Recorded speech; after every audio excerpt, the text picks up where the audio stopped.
परिचालन रे सशक्त हेउछि ओडिशा। कमुछि मुंड पिछा ऋण बोझ और श्रृंखलित हेउछि वित्तीय परिचालना। बड़ बड़ राज्य को पछरे पकाई ऋण भार 12% को ह्रास करिछि ओडिशा। राज्य सरकार को श्रृंखलित वित्तीय परिचालना लगातार भावे देश को बाट देखाइछि। संसद रे प्रकाशित सद्य रिपोर्ट रे ओडिशा को मिलिछि बड़ स्वीकृति।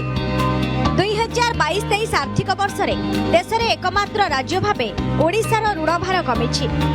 2021-22 आर्थिक वर्ष तुलन में ओडिशार ऋण भार 12% कमिछि। बहुत राज्यों तुलन में ओडिशार ऋण हार बा आउटस्टैंडिंग लायबिलिटी कमिबार लागिछि।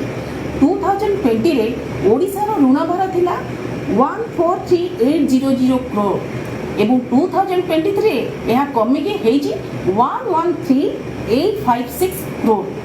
माननीय मुख्यमंत्री श्रीयुक्त नवीन पट्टनायक महोदय कंसिस्टेंट एवं ट्रांसपेरेंट शासन पर ओडिशा आज अर्थनैतिक क्षेत्र में उल्लेखनीय प्रदर्शन करछि। लगातार 3 वर्ष धरी ओडिशा ऋण भार परिमाण कमाई चलिछि। केंद्रर तथ्य अनुसार बहु विकसित राज्य को पछरे पकाइछि ओडिशा। बीजेपी शासित उत्तर प्रदेश, महाराष्ट्र, मध्य प्रदेश रे ऋण भार बढ़ी बढ़ी चलिछि। दिल्ली ऋण भार सर्वाधिक 33.3, राजस्थान 17.2, आसाम 16.4, मध्य प्रदेश 15.8, महाराष्ट्र 14% वृद्धि पाइछि। ओडिशा व्यतीत सबु राज्य रे ऋण भार बढ़िछि। ऋण भार कमाइबारे ओडिशार सठिक आर्थिक परिचालना सफलता दैछि बोली अर्थनैतिक समीक्षक कहिसथि। उन्नत राज्य माने 5 लाख रु 7 लाख कोटी तांकर ऋण भार थिबा बेले ओडिशार ऋण वर्तमान केवल 1,13,000 कोटी अछि। बीजेपी कांग्रेस शासित बड़ बड़ राज्य को पछरे पकाइछि ओडिशा। 2021-22 रे ओडिशार ऋण भार 1,29,356 कोटी को ह्रास पाइछि। राज्य सरकार को आर्थिक परिचालना को विशेषज्ञ माने प्रशंसा करबा सह देश पई ओडिशा उदाहरण साजिछि बोली कहिसथि।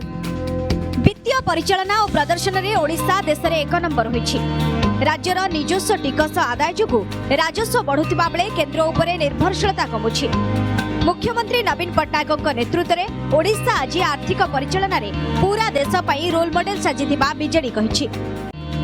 2023-24 आर्थिक वर्ष रे राज्यर बजेट 2,30,000 कोटी टंका रे पहुंचिछि। वित्तीय नियंटिया राज्यरू ओडिशा राजस्व बळका राज्य रे परिणत होइछि।